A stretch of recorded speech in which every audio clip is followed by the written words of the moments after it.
Hello everyone. Without wasting any time, let us start our today's topic, that is RFLP. Okay? RFLP की full form होती है restriction fragment length polymorphism.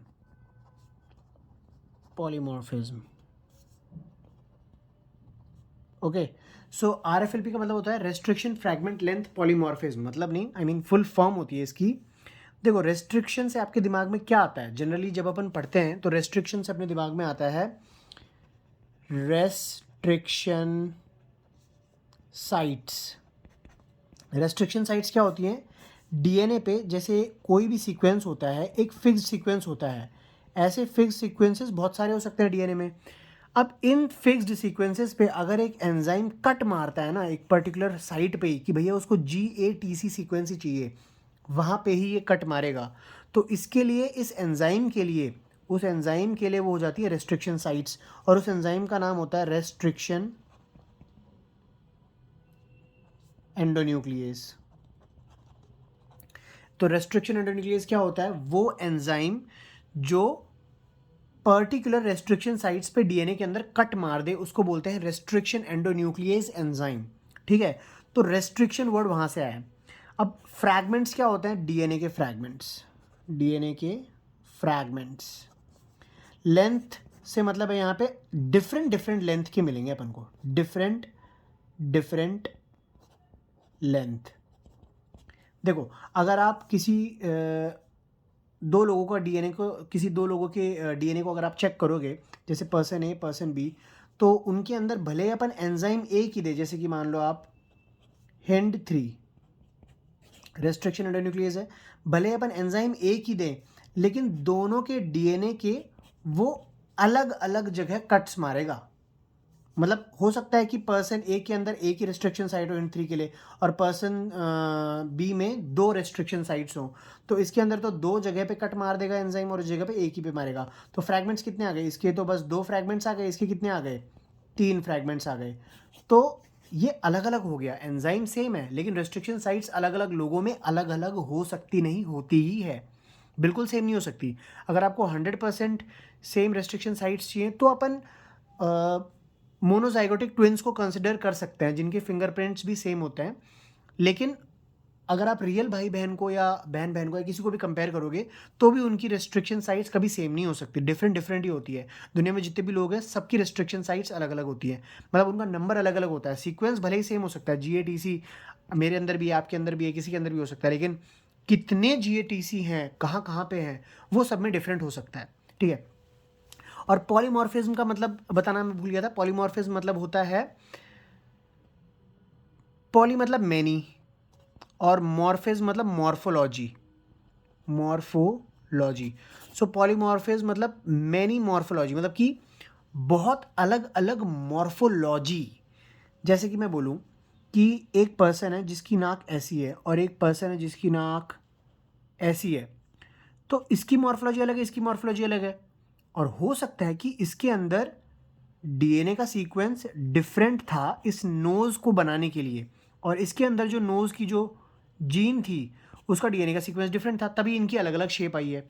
तो different अगर nucleotide sequence होती है, तो वो डिफरेंट फिनोटाइप ही show करेगी।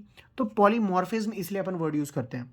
अब थोड़ा ध्यान से सुनना, अपन इसको कैसे यूज़ करते हैं, इसको रेस्ट्रिक्शन फ्रैगमेंट लेंथ पॉलीमॉर्फिज्म को अपन कैसे यूज़ करते हैं, वो बताने जा रहा हूँ मैं। देखो, क्या होता है कि जैसे कि एक पर्सन ले लो आप, कोई भी पर्सन ले लो, फॉर एग्जांपल ए से काम चला रहे हैं अपन बार बार, ए और बी। तो ए का डीएनए जो होगा, डीएनए वो अलग होगा, ओके। बी का डीएनए जो होगा वो अलग होगा। ए के अंदर ऐसी नाक बनेगी, बी के अंदर ऐसी नाक बनेगी, क्योंकि नाक बनाने वाली जो जीन है, उसका सीक्वेंस ए के अंदर फॉर एग्जाम्पल GAT है, इतना सा मान रहा हूँ मैं, ये सिर्फ हाइपोथेटिकल एग्जाम्पल है। और इसकी पर्सन बी की जो नाक बनाने वाली जीन है, उसके अंदर डीएनए का सीक्वेंस GTT है। अब दोनों के डीएनए सीक्वेंसेस अलग हैं। अब कितने न्यूक्लियोटाइड्स डिफरेंट है यहाँ पे अपन देख सकते हैं सिर्फ एक एक न्यूक्लियोटाइड डिफरेंट है, यहाँ पे ए है, यहाँ पे टी है, ये अलग है, तो अपन इसको बोलते हैं S N P. S N P की फुल फॉर्म होती है सिंगल न्यूक्लियोटाइड पॉलीमॉर्फिज्म। ठीक है, ऐसे सिंगल न्यूक्लियोटाइड पॉलीमॉर्फिज्म यानी कि एक ही न्यूक्लियोटाइड डिफरेंट है इस जीन के अंदर, इस पर्सन में और इस पर्सन में, उसी से इतना फर्क आ गया। इसकी नाक एकदम पैनी और सुंदर है और उसकी नाक एकदम अजीब सी है, मतलब कैसी, मान लो आप नाक भी नहीं लग रही है तो पता नहीं क्या लग रहा है, पैर का अंगूठा लग रहा है। ठीक है, तो एकदम डिफरेंस आ गया सिर्फ एक न्यूक्लियोटाइड में चेंज होने के वजह से, इसलिए इसको बोल रहे हैं अपन सिंगल न्यूक्लियोटाइड पॉलीमॉर्फिज्म। पॉलीमॉर्फिज्म मतलब मॉर्फोलॉजी चेंज्ड। न्यूक्लियोटाइड मतलब आपको पता ही है ये एक न्यूक्लियोटाइड है। डीएनए किसका बना होता है? न्यूक्लियोटाइड का बना होता है, पॉली न्यूक्लियोटाइड, बहुत सारे न्यूक्लियोटाइड मिलकर डीएनए बनाते हैं, और सिंगल न्यूक्लियोटाइड में चेंज आ रहा है, बस एक ही बेस जो है उसके अंदर चेंज आ रहा है यहाँ पे, इसलिए बोलते हैं एसएनपी। ठीक है, तो एक एसएनपी के होने की वजह से अपन को डीएनए अलग अलग मिल रहा है और फिनोटाइप भी अलग अलग मिल रहा है। इसी का अपन मिसयूज करेंगे क्या करने के लिए? पैटर्निटी टेस्टिंग में और काफ़ी चीज़ों में अपन इसका यूज़ करेंगे पता करने के लिए कि अगर किसी का बच्चा फॉर एग्जांपल बहुत साल पहले कुंभ के मेले में खो गया था, ठीक है, अब किसी और ने उसको अडॉप्ट कर लिया, फिर उस पेरेंट ने बाद में क्लेम किया कि ये उसी का बच्चा है जिसको कुंभ के मेले में मिला था, बट ओल्डर पेरेंट जो पहले उसके रियल पेरेंट्स है वो बोल रहे नहीं है हमारा बच्चा है, तो दोनों के बीच में विवाद छिड़ेगा, लड़ाई होगी। तो उसका एक ही सॉल्यूशन निकलता है कि आप पैटर्निटी टेस्टिंग करा लीजिए। तो उसमें क्या होगा, डीएनए लिया जाएगा दोनों पेरेंट्स से, ठीक है, दोनों पेरेंट्स से डीएनए लिया जाएगा और दोनों पेरेंट्स में से जिसका डीएनए बच्चे से मैच करेगा, जिसका डीएनए, जिसका पेरेंटल डीएनए जैसे पेरेंट 1 है और पेरेंट 2 है, इन दोनों में से जिसका भी डीएनए बच्चे से मैच करेगा वही उसका पेरेंट होगा, रियल पेरेंट। फॉर एग्जांपल इसका कर गया तो ये इसी का पेरेंट है, भले ही दूसरा पेरेंट कुछ भी क्लेम करे, अगर डीएनए मैच कर गया ना तो ये इसी का बच्चा होगा, क्योंकि डीएनए टेस्टिंग कभी झूठ नहीं बोलती, पैटर्निटी टेस्टिंग कभी झूठ नहीं बोलती। तो उसमें अपन ये यूज़ करेंगे एसएनपी का कंसेप्ट। और एक और चीज़ आपको बताऊंगा, वीएनटीआर, वो भी वैसे ही यूज़ करते हैं अपन, ठीक है, उसको समझने के लिए थोड़ा सा टाइम देना पड़ेगा। यहाँ तक आपको समझ में आ गया होगा कि आरएफएलपी क्या होता है और एसएनपी क्या होता है। अब ये जो मैंने पॉइंट्स बताए इनको अपन विजुलाइज कैसे करते हैं, मतलब कि इनके क्वेश्चंस किस हिसाब से आते हैं, कोई भी एग्ज़ाम होता है उसके अंदर क्वेश्चंस आते हैं जेल बेस्ड या फिर ब्लॉटिंग बेस्ड क्वेश्चंस आते हैं। जैसे कि ये एक जेल है, ठीक है, जेल इलेक्ट्रोफोरेसिस बोलते हैं अपन इसको। इसके अंदर अपन ने डीएनए रन किया, ठीक है, तो डीएनए रन किया तो इसके अंदर डीएनए के इतने बैंड्स आए, 2 बैंड आए, ये पर्सन ए का डीएनए था फॉर एग्जांपल। ऐसे ही मैंने एक और जेल लिया और उसमें डीएनए रन किया पर्सन बी के लिए, है ना, पर्सन बी के लिए मैंने डीएनए रन किया। अब मैं इसमें बैंड्स देखने जा रहा हूँ कितने आते हैं। इसमें आते हैं 1, 2 और 3 बैंड्स आते हैं इसके अंदर, ठीक है। तो यार इस पर्सन में 3 बैंड्स आ रहे हैं, इस पर्सन में 2 बैंड आ रहे हैं, और अपन बोलते हैं 99.5% डीएनए तो अलग अलग होगा, सेम होता है, तो सेम बैंड्स क्यों नहीं आ रहे? ऑब्वियसली क्यों नहीं आ रहे सेम बैंड्स, क्योंकि डीएनए के अंदर बहुत सारे एसएनपीज हैं। इसको अपन कई बार स्निप्स भी बोलते हैं, यानी कि सिंगल न्यूक्लियोटाइड पॉलीमॉर्फिज्म। एक एक न्यूक्लियोटाइड डिफरेंट है डीएनए के अंदर, सारे ही न्यूक्लियोटाइड्स बिल्कुल सेम नहीं है।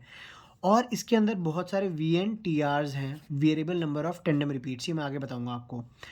तो डीएनए के बैंड्स अलग आना तो नॉर्मल बात है, क्यों? क्योंकि एंजाइम जो ले रहे हैं अपन सेम ले रहे हैं, कट्स वो सेम सीक्वेंस पे लगा रहा है, लेकिन जितने कटिंग पोजीशंस हैं वो डिफरेंट है अलग अलग पर्सन में।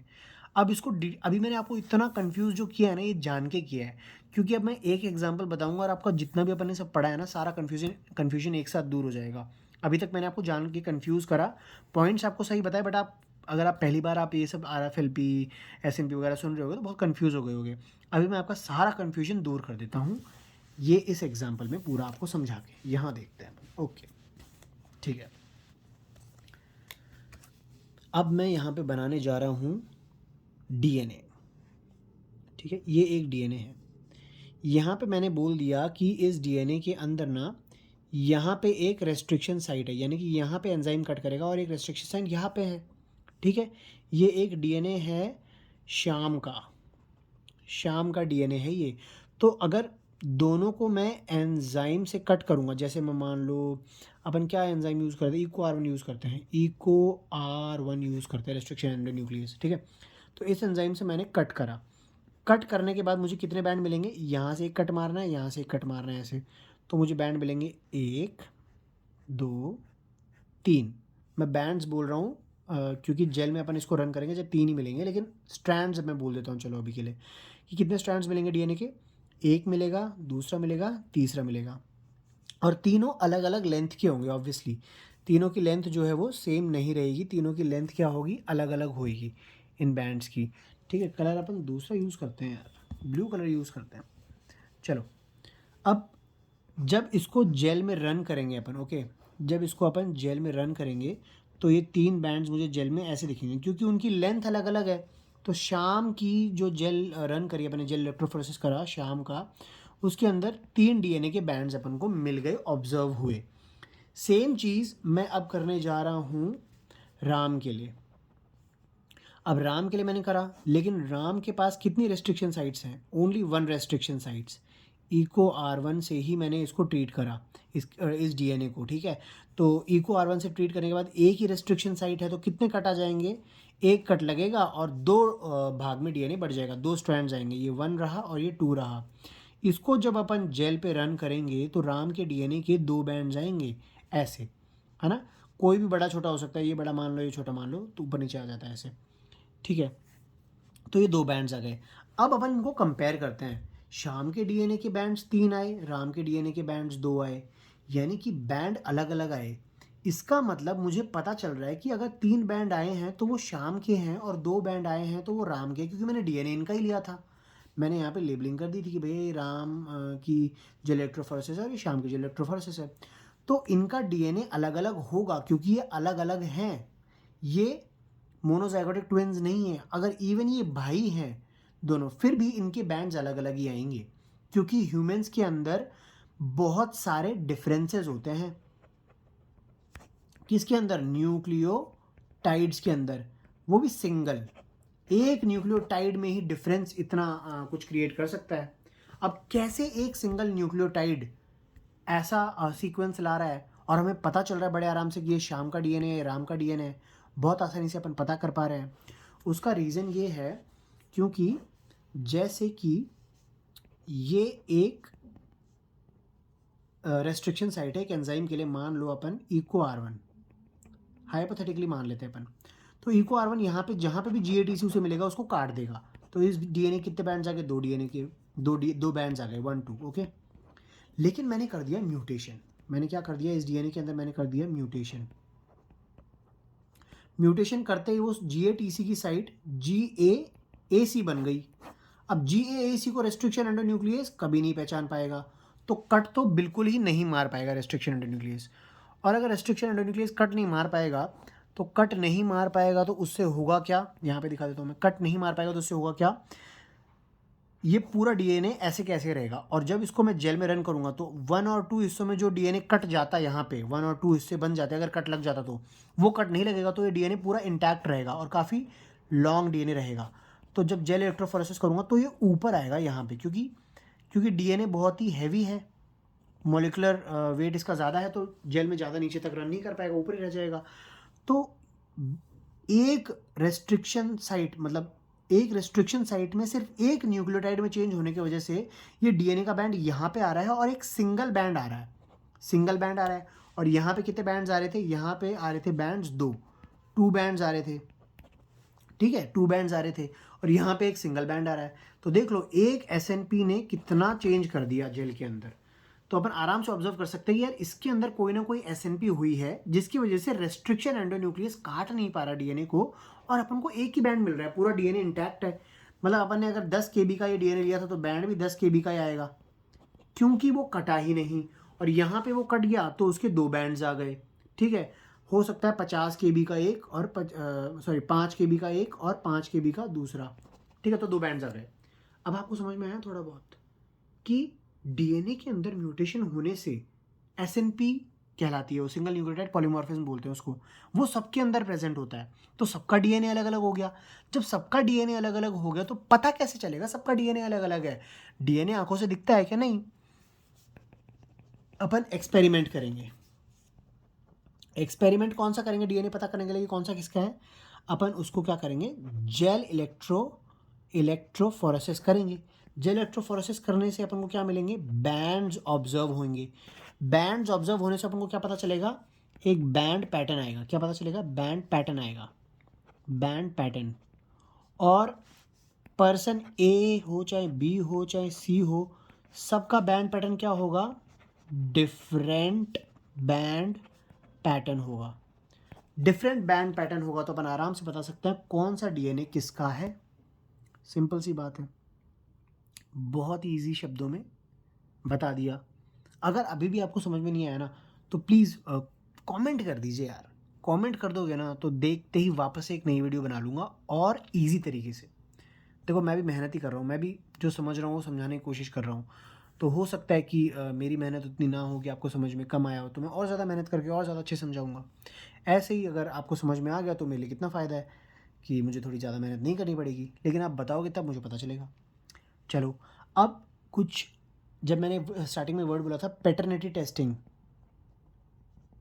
पैटर्निटी टेस्टिंग की भैया अपन रियल फादर पता कर सकते हैं किसी भी पर्सन का कि रियल फादर कौन है बहुत सारे लोगों में से बड़े आसानी से। वो कैसे करेंगे अब मैं आपको बताने जा रहा हूँ, अगर आपको RFLP समझ में आ गया हो तो। ओके, तो अब अपन करते हैं क्या? Paternity testing, PA। कैप निकाल देते हैं। देखो हमें पता करना है कि रियल फादर कौन है। फॉर एग्जाम्पल एक बच्चा था, बहुत ही प्यारा बच्चा था, इसका नाम था रॉकी। तो रॉकी एक दिन पहाड़ में गया, है ना, बहुत सारे पहाड़ थे, वहाँ पे गया। पहाड़ में रॉकी क्या खा रहा था? ज़रा गेस कीजिए क्या खा रहा होगा पहाड़ में, क्या मिलता होगा? अरे रॉकी है तो रॉक्स खाएगा ना, रॉकी है तो पत्थर खा रहा था। पत्थर खाते खाते क्या हुआ कि रॉकी का जो जबड़ा है, जबड़ा जबड़ा वो टूट गया, टूट गया। अब रॉकी वापस गया अपने पापा के पास और रॉकी ने बोला पापा पापा मेरा जबड़ा टूट गया। फिर जैसे रॉकी ने बोला पापा पापा मेरा जबड़ा टूट गया, वहाँ पे दो पापा आके खड़े हो गए। अब पापा 1 पापा 2। अब रॉकी कंफ्यूज कि मैंने तो एक को बुलाया था, दो कैसे आ गए? तो ये पापा बोल रहे हैं कि मैं भी तेरा पापा हूँ, ये पापा बोल रहे हैं कि मैं तेरा बाप हूँ। बात दोनों एक ही बोल रहे हैं, बस एक हिंदी में बोल रहा है और एक इंग्लिश में बोल रहा है। तो रॉकी यहाँ पे हो गया कंफ्यूज। रॉकी अपना सारा दर्द भुला के जबड़े का कंफ्यूज हो रहा है कि यार मेरे रियल पापा कौन है। अब रॉकी था साइंस का स्टूडेंट, उसने बोला ठीक है अपन एक काम करते हैं, आप दोनों मेरे पापा होना, जो कि पॉसिबल है नहीं, रॉकी इतना समझदार तो था, रॉकी के पास बायो थी, रॉकी को पता चल गया दो पापा कैसे हो सकते हैं मेरे। तो रॉकी ने कहा अपन क्या करते हैं, पैटर्निटी टेस्टिंग करते हैं। ठीक है, पैटर्निटी टेस्टिंग करते हैं, अपन पता कर लेते हैं कि रियल फादर कौन है, रियल फादर कौन है। तो रियल फादर कौन है उसका पता करने के लिए रॉकी ने क्या करा, दोनों डैड 1, एक तो डैड 1 का और एक पापा 2 का डीएनए लिया। ठीक है, दोनों का क्या लिया, रॉकी ने डीएनए लिया। डीएनए को सेम रेस्ट्रिक्शन एंजाइम से ट्रीट करा। फॉर एग्जांपल इको R1 से उसने ट्रीट करा। इको R1 से ट्रीट करने के बाद उस डीएनए को रॉकी ने क्या करा, जेल पे रन करा। 2.5 मतलब 2.5 घंटे बाद उसने जेल ऑब्जर्व करी। ठीक है, जेल को ऑब्जर्व करा। अब देखो जेल के अंदर उनके डीएनए कैसे ऑब्जर्व हो रहे थे। इस बार बड़ा डायग्राम बना के समझाऊंगा आप लोगों को। ओके, तो यहाँ पर हैं अपने पापा 1 यानी कि डैड 1, यहाँ पे है अपने पापा 2 यानी कि डैड 2, और यहाँ पे है रॉकी, है ना। रॉकी खुद का डीएनए भी तो यूज़ करेगा क्योंकि उसको मैच करके देखना है कि कौन उसका रियल फादर है। तो बिना खुद के डीएनए के वो मैच किसके साथ करेगा, इन दोनों को थोड़ी ना बोलेगा आप एक दूसरे के पापा हो, नहीं, वो मैच करेगा। ठीक है, तो जब रॉकी ने देखा डैड 1 का डीएनए आ रहा है, एक बैंड यहाँ पे आ रहा है, एक बैंड यहाँ पे आ रहा है, एक बैंड बिल्कुल नीचे आ रहा है और एक बैंड बिल्कुल ऊपर आ रहा है। फिर रॉकी ने देखा कि सेकंड जो पापा हैं उनका डीएनए रॉकी ने ऑब्जर्व करा, एक बैंड आ रहा है यहाँ पे, एक बैंड आ रहा है यहाँ पे, एक बैंड आ रहा है यहाँ पे, ठीक है। और एक बैंड कहाँ आ रहा है, बहुत सारे बैंड आते हैं ऑब्वियसली, बहुत सारे बैंड आते हैं, लेकिन अपन को कुछ ही ऑब्जर्व करने हैं जो अपन आगे। अब आप मेरे साथ जुड़े रहोगे तो आप आगे आपको बताऊंगा कि अपन रेडियो लेबलिंग करते हैं तो इतने सारे बैंड्स आ जाते हैं, तो सारे तो ऑब्जर्व करे नहीं है, तो अपन पर्टिकुलर जीन वाला बैंड ही ऑब्जर्व करते हैं, रेडियो लेबल कर देते हैं उसको, तो वही दिखता है अपन को। अभी यहाँ पे अपन को सारे दिख रहे हैं, तो थोड़ा समझने की कोशिश कीजिए। इतना डिटेल में अभी नहीं बता रहा कि कैसे रेडियो लेबलिंग करेंगे, वो नेक्स्ट टॉपिक है, नया टॉपिक है। अभी अपन सिर्फ जेल इलेक्ट्रोफोरेसिस के बेसिस पे पता कर रहे हैं, ठीक है। तो जेल को ऑब्जर्व कर रहे हैं। अब यहाँ पे देखा तो 3 बैंड, यहाँ पे देखा तो 4 बैंड, चलो दोनों अलग अलग हैं ये तो पता चल गया, ठीक है। अब इनका डीएनए अलग अलग है। अब रॉकी का डीएनए की बारी आई, अब रिजल्ट यही बताएगा। रॉकी का डीएनए जिससे मैच हुआ ना वही रियल फादर होगा। 50% ऑफ द डीएनए भी मैच हो गया ना तो वो रियल फादर होगा उसका। अब एक बैंड रॉकी का आया यहाँ पे, अब इसको धक धक हो रही है डैड 1 को, यार ये क्या हो गया, एक बैंड तो मेरा मैच ही नहीं करा। और दूसरा बैंड रॉकी का आ गया यहां पे, यहां पे आ गया। अब ये बंदा घबरा गया क्योंकि ये रियल डैड नहीं है। क्यों मैंने बोला रियल डैड नहीं है, क्योंकि रॉकी के 2 ही बैंड्स आए थे और दोनों बैंड्स में देखो मैचिंग कहाँ आ रही है, पापा 2 से बैंड्स मैच कर रहे हैं, ठीक है। तो एक बैंड ये रहा पापा 2 का, ये दूसरा बैंड ये रहा और रॉकी का भी ये रहा, तो 2 बैंड्स मैच कर रहे हैं, इसका तो एक भी नहीं कर रहा। अब इसका एक भी बैंड मैच नहीं करा तो ये इसका डैड हो ही नहीं सकता। रॉकी को पता चल गया आप मेरे डैड नहीं हो, आप मेरे रियल डैड हो। बस रॉकी का कन्फ्यूजन दूर, रॉकी फिर से रोने लग गया और बोला पापा पापा हॉस्पिटल लेके चलो, बस खत्म कहानी। तो यहाँ पे आप बोलोगे कि ये डीएनए क्यों मैच नहीं करा, अरे ज़रूरी नहीं है। ये जो पापा है ये अपने आधे आधे जीन्स ही तो ट्रांसफ़र करेगा। कहने का मतलब जब ये डैड अपने गेमीट्स बनाएंगे तो हैप्लॉइड गेमीट्स होते हैं, हैप्लॉइड गेमीट्स में ओनली सिंगल कॉपी जो होती है ना, सिंगल कॉपी डीएनए की वो ही ट्रांसफ़र होती है, बाकी नहीं होती। तो आधा डीएनए ही मैच करेगा, आधा तो रॉकी की मम्मी से मैच करेगा ना, रॉकी की मॉम से मैच करेगा आधा डीएनए। तो अगर रॉकी की मॉम का डीएनए भी अपन चेक करते फिर आधा डीएनए रॉकी की मॉम से मैच करता, ठीक है। तो इसमें यहाँ पे इस डैड का आधा डीएनए मैच कर गया, तो यही इसका क्या है, रियल फादर। मैच कैसे करते हैं, सेम लेंथ मतलब सेम डिस्टेंस देखेंगे, मतलब यहाँ पे अगर ये 10 KB का है तो ये भी 10 KB का ही होगा, और ये 5 KB का है तो ये भी 5 KB का ही होगा, ठीक है। तो एकदम बराबर सिद्ध में आएंगे ये, क्योंकि इनका मॉलिक्यूलर वेट सेम होगा ना, क्योंकि फादर ने ही तो रॉकी को डीएनए दिया है। रॉकी के पास कहाँ से डीएनए आया है, उसके फादर ने ही तो उसको दिया है। अरे ओके, तो इतनी सी थी अपनी पैटर्निटी की टेस्टिंग। और ये जो अपन पढ़ रहे हैं ना ये इतनी देर से, ये RFLP है, ठीक है। वैसे तो एक्चुअली बोला जाए तो RFLP में मुझे मॉम का डीएनए भी दिखाना चाहिए था, क्योंकि RFLP एक मार्कर है जो कि को डोमिनेंट मार्कर है।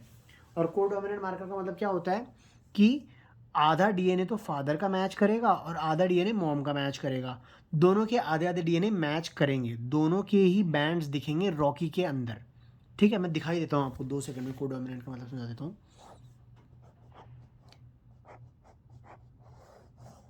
अब देखो, अब ये है फादर, सॉरी ये है मदर, ये है फादर और ये है Rocky, that is son, okay.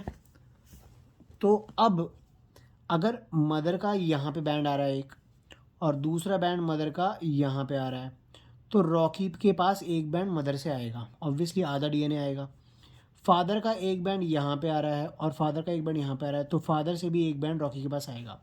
सो एक बैंड तो रॉकी के पास मदर का आया और एक बैंड रॉकी के पास फादर का आया, तो दोनों के बैंड्स आए, है ना। तो इसी को बोलते हैं को डोमिनेंट मार्कर।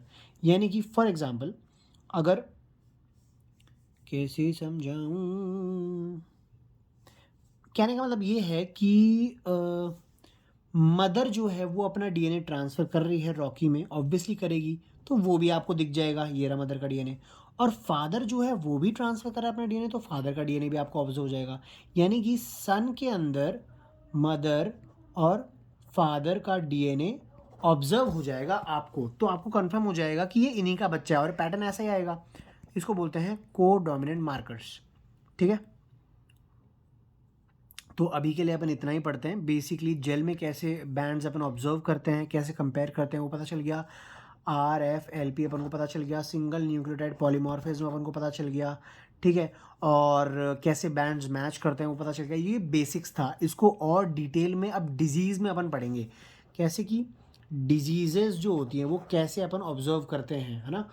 तो पता कर लेंगे अपन कि कौन सा पर्सन जो है बैंड्स पढ़ के कि कौन सा पर्सन डिजीज्ड है और कौन सा नॉर्मल है। ये सारी चीज़ें अपन पता कर लेंगे बड़े आराम से। तो ये अपन चीज़ें कर सकते हैं। Okay, so thank you so much.